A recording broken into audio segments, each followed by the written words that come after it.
The Postmaster General faced another grilling from lawmakers on Capitol Hill today over recent mail delays that some worry could impact mail-in voting come November. Louis DeJoy testified before the House Oversight and Reform Committee and defended the Postal Service's ability to deliver mail-in ballots in the general election. House Democrats also pressed DeJoy, who is a major GOP donor and close Trump ally, about his relationship with the president. Do your mail delays fit Trump's campaign goal of hurting the post office, as stated in his tweets?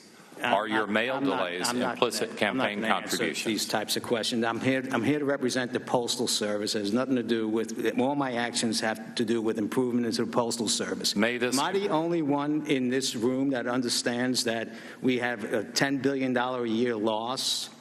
Right, am I the only one in this room that has looked at the OIG reports that have stacked up? Will you give this committee your communications with Mark Meadows, with Treasury Secretary Mnuchin, with the President?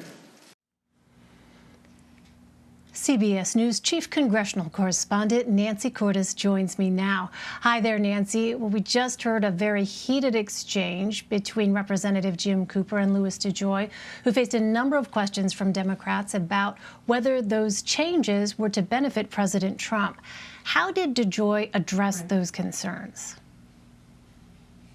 Well, he insisted, Elaine, that he hasn't spoken to President Trump about the Postal Service and that he is fully capable of being independent at the Postal Service, despite his long relationship with the president and his position as a chief fundraiser for the president dating back to 2016. He argues that all of the changes that he has made at the Postal Service recently have been in the name of efficiency, saving money, and he argues that at the end of the day, when these changes fully take effect, that actually mail delivery will speed up rather than slow down. But Democrats argue that that's not what the data shows, that for at least a month and possibly more, there was this significant slowdown in mail processing, and we don't know whether that slowdown continues till today because USPS and DeJoy in particular have been reluctant to hand over more recent data.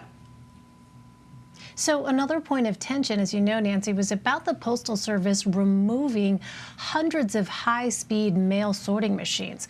What did DeJoy say about not putting those machines back online?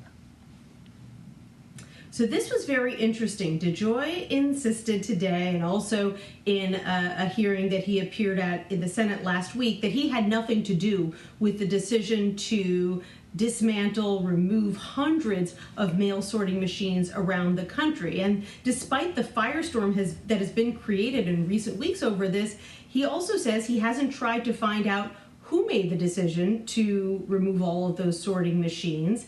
And yet at the same time, even though he doesn't seem to know much about who did it and why they did it, he insists that it was the right thing to do and that those machines aren't needed and that he's not going to hook them back up. So that is a major source of frustration for Democrats who feel that he either doesn't know or isn't saying exactly how and why this took place, and who are also frustrated that even with the slowdown in mail processing, even with the appearance of a conflict of interest here, that Postmaster DeJoy isn't willing to go ahead and hook these machines back up. Now, what he argued and what many Republicans in this committee argued was that this is routine, that, in another election year, 2012, when we had a Democratic president, there were also not just mail sorting machines that were eliminated, but entire mail facilities that were shut down, and nobody accused President Obama at that time of some kind of major conspiracy to interfere with the election. But what really has Democrats suspicious is the fact that they have asked for all kinds of documentation to back up why the postmaster decided to make some of these changes in the first place and how the mail processing system is being affected by it, and they haven't been able to get anything from DeJoy himself. They're getting documents from whistleblowers, but not through official channels from the Postal Service. Interesting. Well, today's hearing comes after the House passed a bill Saturday which would provide an additional $25 billion to the Postal Service. What specifically does the bill provide funding for? Well, the bill basically helps the Postal Service make up a shortfall that it's experienced because of coronavirus, all the costs that have been associated with handling the mail during a pandemic. The Postal Service routinely runs a shortfall, so the Postal Service often needs some help regardless. And $25 billion is what the Board of Governors of the Postal Service recommended that Congress provide. But they're getting a different message from the Postmaster General. He says he only needs about $10 billion, and that's the number that the White House and Republicans seem to be comfortable with as well. So the big question now that the House has passed this $25 billion, will the Senate, when it comes back in mid-September, put a bill on the floor that grants $10 billion to the Postal Service? And if it does, what happens then? Because as we've seen throughout the course of this summer, Elaine, the two sides really haven't done a great job negotiating. And so even if a majority of members of Congress say they want to give at least some money to the Postal Service, that doesn't mean that they will successfully negotiate a compromise at the end of the day. Nancy, I want to turn to tonight's Republican convention. Today, more than 24 former GOP Congress members endorsed Joe Biden for president. We also know a number of Republican senators have opted to skip the convention. What kinds of reasons are they giving, if any?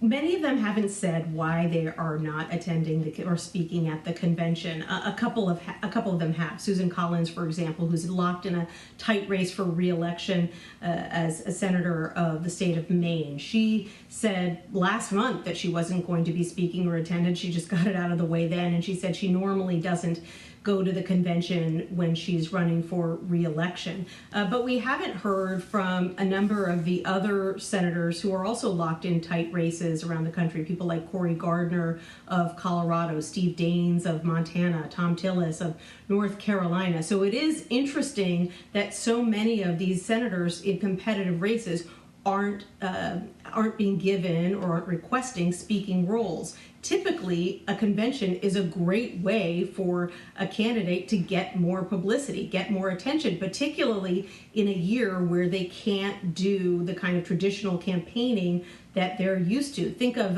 Doug Jones of Alabama, for example, a Democratic senator who is locked in a very difficult race, and he popped up almost every night of the Democratic convention last week. He gave a speech one night, and he was featured in videos throughout the week because it's great publicity for him.